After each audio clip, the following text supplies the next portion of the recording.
Ulangan bab 17. Janganlah engkau mempersembahkan bagi Tuhan Allahmu lembu atau domba yang ada cacatnya atau sesuatu yang buruk, sebab yang demikian adalah kekejian bagi Tuhan Allahmu.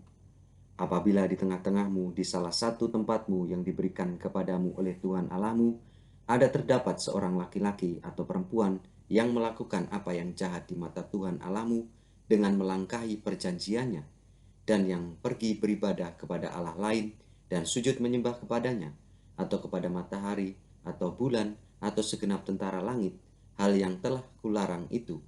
Dan apabila hal itu diberitahukan atau terdengar kepadamu, maka engkau harus memeriksanya baik-baik. Jikalau ternyata benar dan sudah pasti bahwa kekejian itu dilakukan di antara orang Israel, maka engkau harus membawa laki-laki atau perempuan yang telah melakukan perbuatan jahat itu keluar ke pintu gerbang. Kemudian laki-laki atau perempuan itu harus kau lempari dengan batu sampai mati. Atas keterangan 2 atau 3 orang saksi haruslah mati dibunuh orang yang dihukum mati. Atas keterangan 1 orang saksi saja janganlah ia dihukum mati. Saksi-saksi itulah yang pertama-tama menggerakkan tangan mereka untuk membunuh dia, kemudian seluruh rakyat. Demikianlah harus kau hapuskan yang jahat itu dari tengah-tengahmu. Apabila suatu perkara terlalu sukar bagimu untuk diputuskan, misalnya bunuh-membunuh, tuntut-menuntut, atau luka-melukai, perkara pendakwaan di dalam tempatmu, maka haruslah engkau pergi menghadap ke tempat yang akan dipilih Tuhan Allahmu. Haruslah engkau pergi kepada imam-imam orang Lewi dan kepada hakim yang ada pada waktu itu dan minta keputusan.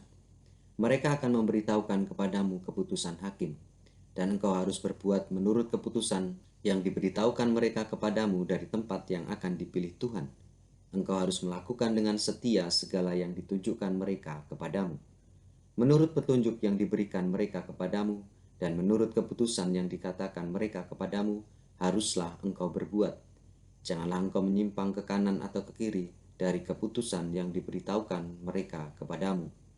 Orang yang berlaku terlalu berani dengan tidak mendengarkan perkataan imam yang berdiri di sana sebagai pelayan Tuhan Allahmu, ataupun perkataan hakim, maka orang itu harus mati. Demikianlah harus kau hapuskan orang jahat itu dari antara orang Israel.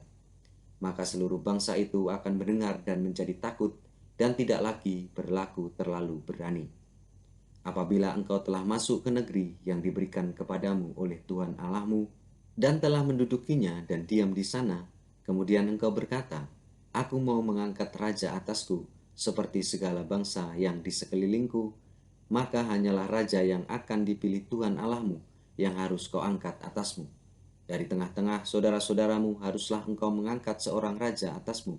Seorang asing yang bukan saudaramu tidaklah boleh kau angkat atasmu.